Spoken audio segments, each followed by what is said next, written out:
Perkenalkan, nama saya DHIKA Bagus Setiawan, mahasiswa program studi teknik biomedik Universitas Airlangga angkatan tahun 2013. Pemodelan fisiologi, persamaan proses. Pemodelan fisiologi. Pemodelan fisiologi terdiri dari dua kata, yaitu pemodelan dan fisiologi. Pemodelan berasal dari kata model, di mana memiliki arti simulasi, gambaran, representasi dari suatu bentuk benda atau sebuah objek nyata. Pemodelan itu ingin menceritakan sebuah peristiwa, sebuah kasus, sebuah objek yang intinya adalah ingin memberikan gambaran pada sesuatu, ingin memberikan informasi, ingin mencari tahu dari sesuatu yang dimodelkan, sesuatu yang disimulasikan, atau sesuatu yang dijadikan miniaturnya. Pemodelan merupakan suatu proses yang tujuannya untuk memodelkan, mensimulasikan, dan mempresentasikan sebuah objek.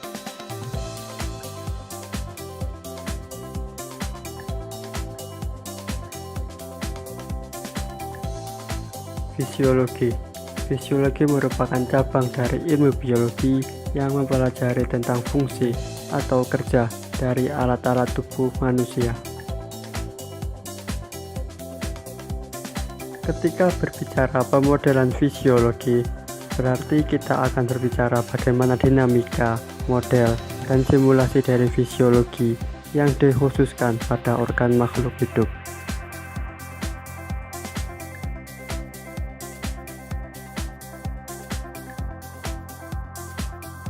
Apa itu pemodelan fisiologi? Pemodelan fisiologi merupakan suatu proses untuk membuat sebuah model dari fungsi organ tubuh manusia.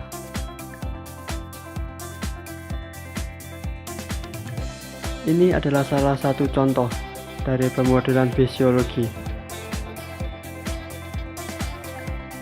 Tahap yang perlu dilakukan ketika akan memodelkan sesuatu adalah mengetahui dinamika yang akan diamati, kemudian membuat persamaan yang sesuai. Dalam pembuatan pada pemodelan fisiologi terdapat dua cara, yaitu dengan mencari persamaan, kemudian membuat persamaan dinamika, dan mengambil data dinamikanya. Pembuatan pemodelan fisiologi dengan membuat persamaan membutuhkan proses yang panjang, sehingga bisa mendekati kesesuaian fungsi dengan model aslinya. Ini juga merupakan contoh daripada video pemodelan fisiologi.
Persamaan proses.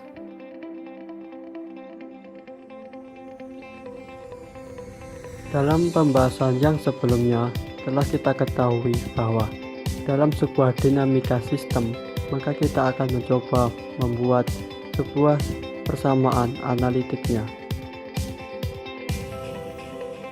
Tetapi pada dasarnya semua sistem dalam dunia ini, khususnya dalam fisiologi tubuh manusia, tidak semuanya dapat diselesaikan dengan persamaan analitik.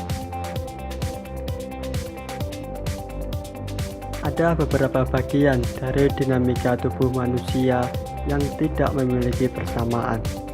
Pada pembahasan kali ini akan sedikit diulas mengenai apa itu persamaan proses dan bagaimana contohnya.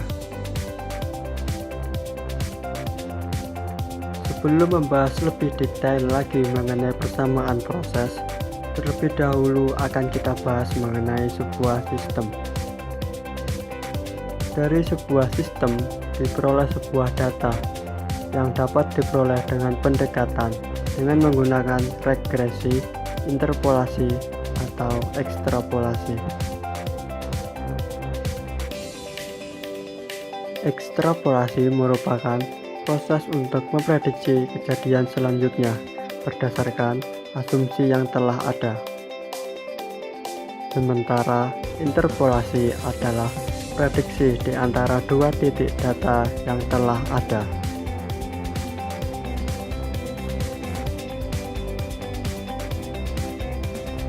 Sedangkan regresi adalah sebab akibat yang menghubungkan antara variabel satu dengan variabel yang lain.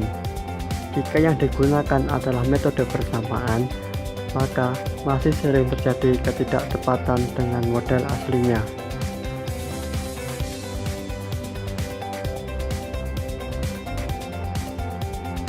Hasil dari data tersebut dapat digunakan untuk membuat sebuah persamaan, di mana persamaan tersebut dapat digunakan untuk membuat suatu prediksi.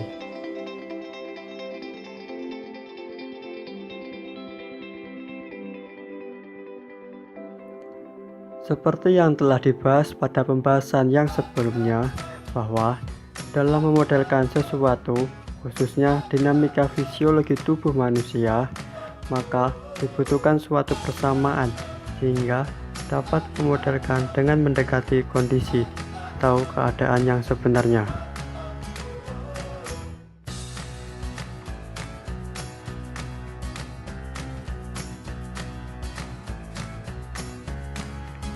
Persamaan proses atau biasa disebut dengan persamaan iterasi merupakan suatu persamaan yang sangat mengandalkan persamaan atau fungsi dasar, tetapi sangat mengandalkan sebuah komputer untuk memprosesnya.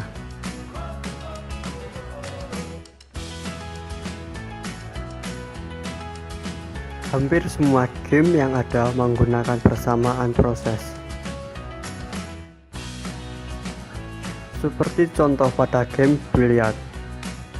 Jika ada sebuah asumsi tentang bagaimana hasil permainan tersebut, apakah bola akan masuk sesuai sasaran atau akan muncul dan kondisi lainnya yang mungkin terjadi, maka game tersebut tidak bisa berjalan jika tidak diproseskan.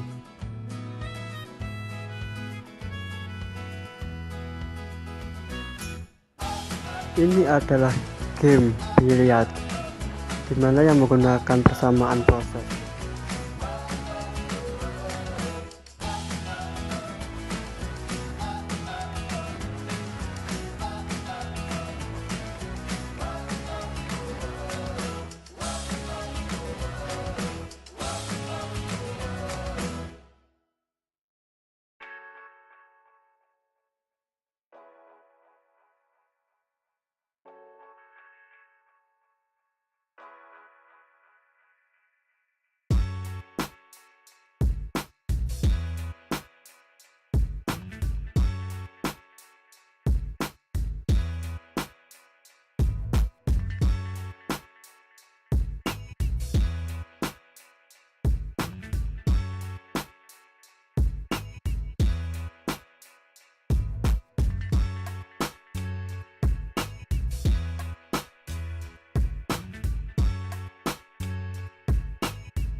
Agar komputer dapat memproses game tersebut, maka hanya memerlukan persamaan atau fungsi dasarnya saja.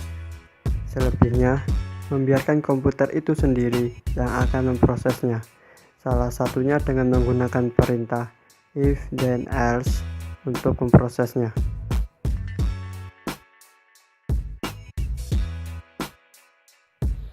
Tentunya persamaan proses ini sangat berbeda jika dikaitkan dengan artificial intelligence. Jika menggunakan artificial intelligence, maka tidak mempermasalahkan hubungan kaidah ilmiahnya. Berbeda halnya dengan persamaan proses yang hanya mengandalkan persamaan atau fungsi dasarnya saja dan membiarkan komputer memproses dengan sendirinya. Sehingga untuk memprediksikan sesuatu, maka membutuhkan sebuah persamaan proses yang didasari oleh fungsi dasarnya.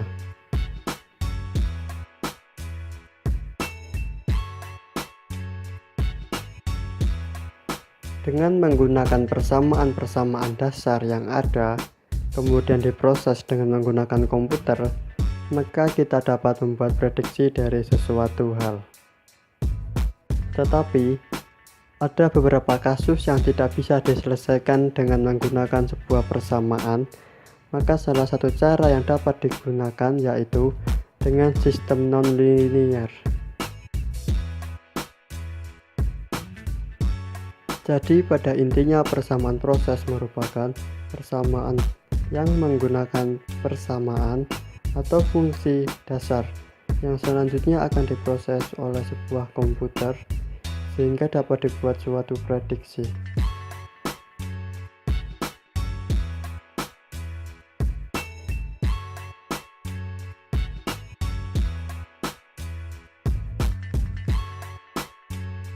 Terima kasih dan semoga bermanfaat.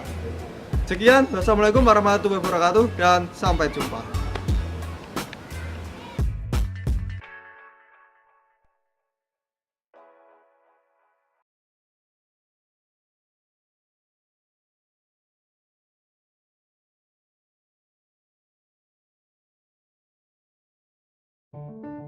Biomedical engineering is one of the most interesting fields in the world. Biomedical engineers try to address all kinds of, I think, exciting questions at the interface of medicine and engineering. I think I've always been fascinated with the brain and how it works. One of my best friends became paralyzed when we were 13, and I really wanted to help him walk again. For me, being a mechanical engineer, the heart was the most similar organ to a pump. You don't have to be a medical doctor to help save lives. Biomedical engineering brings these two big fields of medicine and engineering together. It's a very broad field. It's the field in engineering that really allows you to make an impact in a very perceivable way when it comes to human life.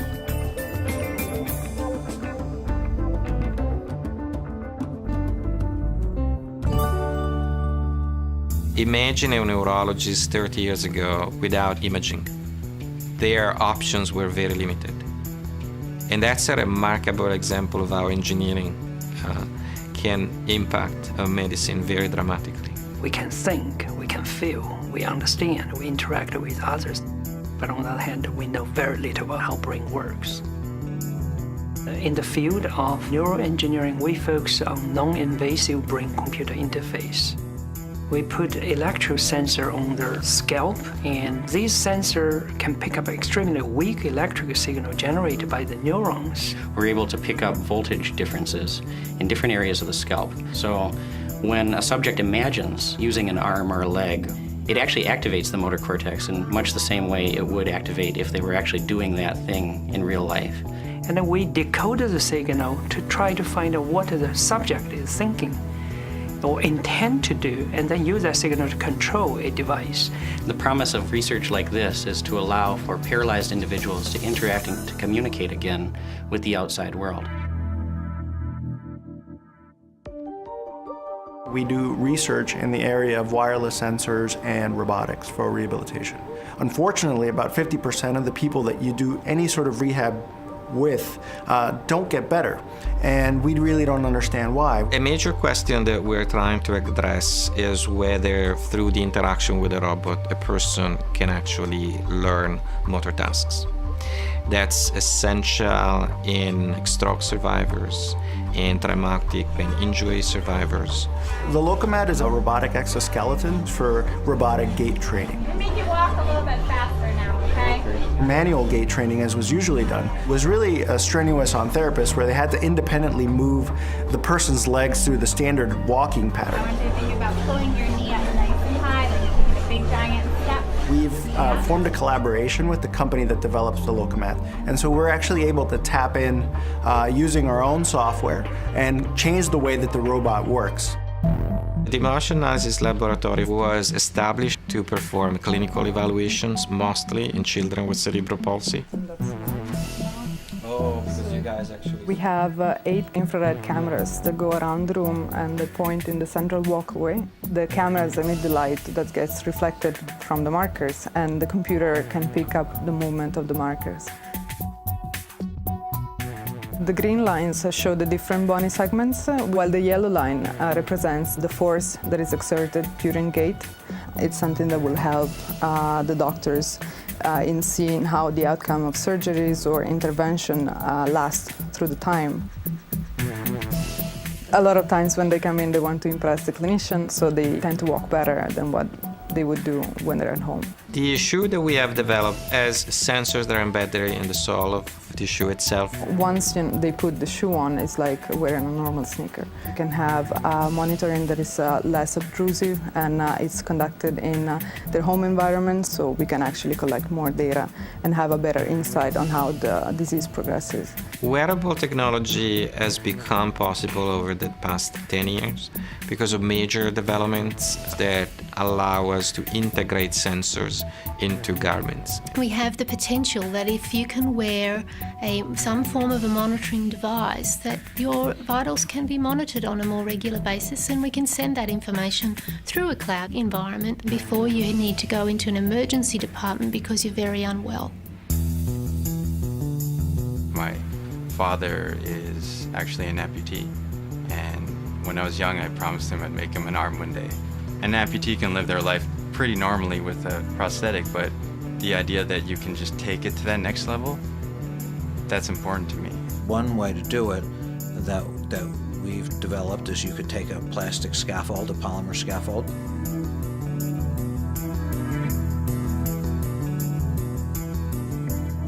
that could be whatever shape you want, depending on the organ or tissue you're trying to make. Then you might put certain cells on it and give it the right nutrients and also the right mechanical forces, grow it to a certain point, and then do a transplant that onto the patient or into the patient. If you think about how complex the organ is, it's really difficult to mimic what happens in nature. One of the big challenges is the vascularization. Also, in terms of stem cells, there are a long way to go. We have to understand what makes them differentiate. How can we control them so that they will not develop cancer? We're working on making various tissues and organs in the body. I mean, new spinal cords, vocal cords, new intestine, heart tissue. So there's a whole range of things that we've been working on. How are the microbubbles doing? Today, in the area of drug delivery, some of the things we're most excited about are nanotechnology, where one might be able to deliver drugs right to a tumor or no other place in the body.